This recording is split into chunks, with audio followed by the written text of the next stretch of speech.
যারা আমাদের ধর্মনেতা তারা ওয়াজ মাহফিলগুলোতে বসে পয়লা বৈশাখ নিয়ে তারা ব্যস্ত। অথচ পয়লা বৈশাখ নিয়ে এটা কোনো আসলে আলোচনার সাবজেক্টই না। এটা এক কথায় জিনিসটা করে দেওয়া যায়, এক কথায়। এটা হচ্ছে আঞ্চলিক সংস্কৃতি। ইসলাম শুধুমাত্র নির্দিষ্ট একটা দেশের জন্য, নির্দিষ্ট একটা অঞ্চলের জন্য আসে না, ইসলাম সারা বিশ্বের জন্য। কেউ এটা বলতে পারবে না যে না আল্লাহ এটা হারাম করছেন। নো, দীর্ঘদিন ধরে আমাদের মাথার মধ্যে একটা মাইন্ডসেট ঢুকে গেছে যে আমরা মনে করি যে ইসলাম মানে হলো আরব কালচার। আরব কালচার আর ইসলাম দুইটা যে আসলে এক জিনিস না, দুটো এক জিনিস আমাদের কাছে মনে হয়, কারণ নবী আরবে আসছেন। পয়লা বৈশাখ নিয়ে প্রতি বছর পয়লা বৈশাখ আসলেই এক শ্রেণীর ধর্মনেতা তাদের এটা নিয়ে কথা বলতেই হবে। আসলে কি যে কোনো একটা মৌসুমে ওনাদের ওয়াজ মাহফিলগুলোতে ওনাদেরকে অল টাইম কথা বলতে হয়। ওয়াজ মাহফিল বলেন, খুতবা বলেন, বিভিন্ন ধর্মীয় বিভিন্ন সমাবেশ বলেন, তাদেরকে কথা বলতে হয়। এটা কিন্তু তাদের একটা মানে অনেকের আর কি এটা কিন্তু একটা পেশা। তাদেরকে কোনো না কোনো বিষয়ে কথা বলতে হবে, এবং এই কথাগুলো বিভিন্ন ইস্যু ভিত্তিক কথা বললে পাবলিক আবার খায় ভালো। তো এই ধরনের চিন্তাভাবনা থেকে ওনারা শুধু পয়লা বৈশাখ না, আপনি দেখবেন যে কিছু টপিক আছে, যেমন রমজান মাস আসলেই দেখবেন শুরু হয়ে যাবে যে তারাবি 8 রাকাত না 20 রাকাত। এটা হচ্ছে ইস্যু। এটা যখনই যেহেতু রমজান মাস আসছে, এখন এটা নিয়ে তারা কথা বলবে, এবং এটা যুগের পর যুগ ধরে তারা বলতেই থাকবে। কারণ কথাগুলা ওয়াজ মাহফিলের যে তাদের যে ধর্মীয় আলোচনার যে সাবজেক্টগুলা, এটা কিন্তু মোটামুটি লিমিটেড। পৃথিবী ধ্বংস হয়ে যাক গা, পৃথিবী ধ্বংস হয়ে যাক, দেশ ধ্বংস হয়ে যাক, মানুষ ধ্বংস হয়ে যাক, কিন্তু তাদের ওয়াজের টপিক ওইটাই থাকবে। এ পর্যন্ত এটাই হয়ে আসছে। ওয়াজ মাহফিলের ওয়াজের টপিক এটাই, ধর্মীয় টপিক মানে এটাই। ধর্মীয় টপিক মানে হলো যে পয়লা বৈশাখ হারাম, শহীদ মিনার হারাম, যখন 26শে মার্চ আসবে এবার স্বাধীনতা দিবস পালন করা হারাম, 21শে ফেব্রুয়ারি ভাষা দিবস আসবে তখন শহীদ মিনারে ফুল দেওয়া হারাম। মানে এই যে দিবস কেন্দ্রিক তাদের একটা হারামের একটা লিস্ট আছে। এটা ওই যখনই ওই দিবসটা আসে তখনই এটা ঝাঁপি খুলে বের করে এই কথাগুলো তারা বলে, এবং তারা কি বলবে এটাও পাবলিক জানে অলরেডি, শুনতে শুনতে মুখস্থ।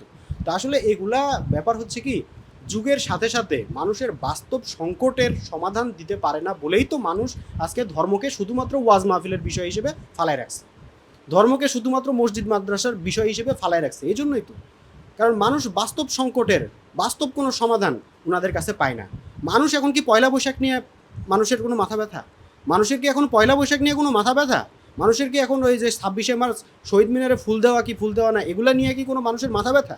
মানুষের কি ওই যে স্মৃতিসৌধে যাওয়া, এগুলো নিয়ে মানুষের মাথা ব্যথা? মানুষের মাথা ব্যথা হলো মানুষের বাস্তব অর্থনৈতিক সংকট, সামনে দুর্ভিক্ষ হয়ে আসতেছে, মানুষ এটা নিয়ে টেনশনে।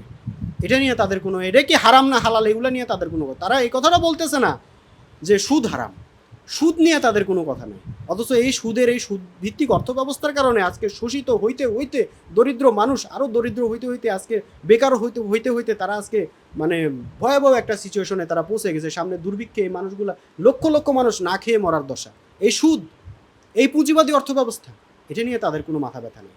তাদের হচ্ছে যে ওই বাণিজ্য, আমদানি রপ্তানি বাণিজ্য, এটা নিয়ে তাদের কোনো মাথা ব্যথা নাই। অথচ বাংলাদেশের যারা রাষ্ট্র চালায়, যারা আসলে সত্যিকার অর্থে রাষ্ট্র চালায়, তাদের যায় দেখেন ঘুম নাই, দু চোখে ঘুম নাই তাদের, যে কেমনে আমদানি হবে, কোত্থেকে আমদানি করবে, কোত্থেকে তেল আমদানি করবে, কোত্থেকে গ্যাস আমদানি করবে, কোত্থেকে খাবার আমদানি করবে, কোথা থেকে টাকা পাবে, তাদের কোনো টেনশনে, তাদের কোনো ঘুম নাই।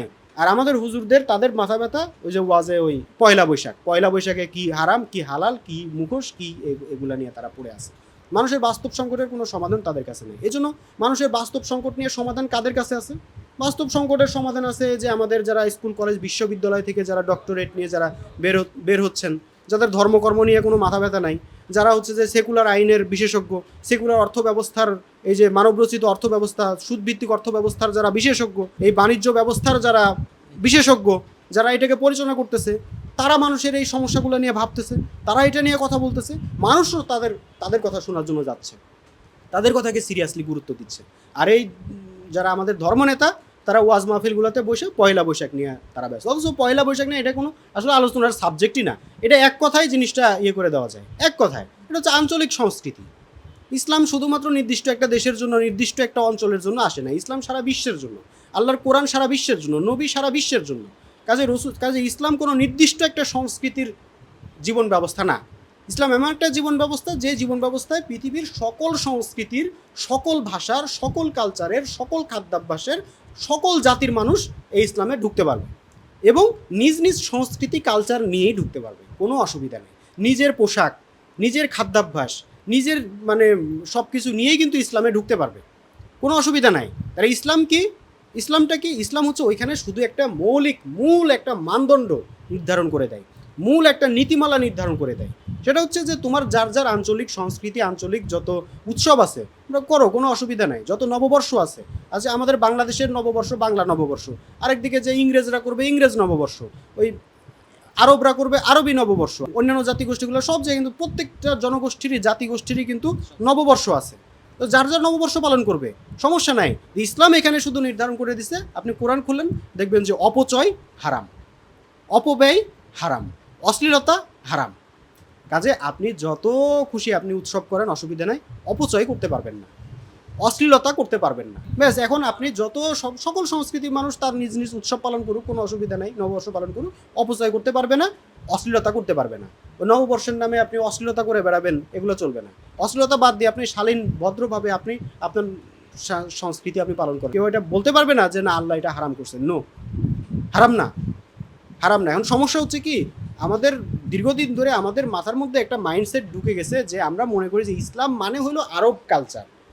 আরব কালচার আর ইসলাম দুইটা যে আসলে এক জিনিস না, দুটো এক জিনিস আমাদের কাছে মনে হয়, কারণ নবী আরবে আসছেন, এই জন্য আরবের খাদ্যাভ্যাস উনি অনুসরণ করছেন, আরবের পোশাক আশাক পরছেন, আরবের কালচার উনি অনুসরণ করছেন। স্বাভাবিক, নবী যদি আরবে না এসে যদি জাপানে আসতেন তাহলে জাপানের কালচার অনুসরণ করতেন। কিন্তু মানদণ্ড হিসেবে ওই যে আল্লাহ বলে দিয়েছেন অশ্লীলতা করা যাবে না, কাজে জাপানের এই কালচারে যদি অশ্লীল কোনো উপাদান থাকতো আল্লাহ রসুল ওইটা নিষিদ্ধ করে দিতেন, ওইটা আস্তে আস্তে ওইটা ভ্যানিশ হয়ে যেত। যদি অপচয়ের কোনো ব্যাপার থাকতো ওইটা নিষিদ্ধ হয়ে যেত। এই হচ্ছে ব্যাপার। তো আরবের কালচারে কি অশ্লীলতা ছিল না, অপচয় ছিল না? ওইটা কিন্তু ইসলামে কিন্তু অ্যালাউড না, ওটা ইসলাম কিন্তু এটা নিষিদ্ধ করে দিছে, দিয়ে সুস্থ শালীন একটা সংস্কৃতি আরবে আল্লাহ রসুল কিন্তু সেখানে গড়ে তুলছেন। যেমন আমরা দেখি যে গান বাজনা নিয়েও অশ্লীল গান, অশ্লীলতাকে বাদ দিয়ে দিচ্ছেন, কিন্তু গান কিন্তু বন্ধ করে দেন নাই। হ্যাঁ, মদ বন্ধ করে দিচ্ছেন, দুধ কিন্তু বন্ধ করে দেন নাই। তো এই যে মানে মন্দকে বর্জন করব, ভালোটা থাকবে, এটাই হচ্ছে প্রত্যেকটা সংস্কৃতিরই, এটা হচ্ছে যে মূল মানদণ্ড। আপনি খারাপটাকে বাদ দিবেন, অশ্লীলতাকে বাদ দিবেন, অর্থাৎ আল্লাহ যেটা বলছেন এটার নিষিদ্ধ যেটা করছেন, হারাম যেটা করছেন এটা বাদ দিবেন, যেটা হালাল সেটা থাকবে, কোনো অসুবিধা নাই। তো নববর্ষ পালন করেন, কোনো অসুবিধা নেই। এই যে 1 মিনিটের একটা ব্যাপার, মূল মানদণ্ডটার ভিতরে কিন্তু সিদ্ধান্ত হয়ে যায়, কিন্তু এটা নিয়ে যুগের পর যুগ ধরে এরা ওদেরকে ঠেলবে, ওরা এদেরকে ঠেলবে, সেকুলাররা হিন্দুয়ানি, এরা আবার বলবে এরা হলো কাঠমোল্লা, এটা নিয়ে চলতেছে সারা দেশ জুড়ে, এটা নিয়ে পড়ে রয়েছে। অথচ মানুষের বাস্তব সংকট নিয়ে তাদের কোনো সলিউশন নাই, এটা নিয়ে তাদের কোনো মাথা ব্যথা নেই।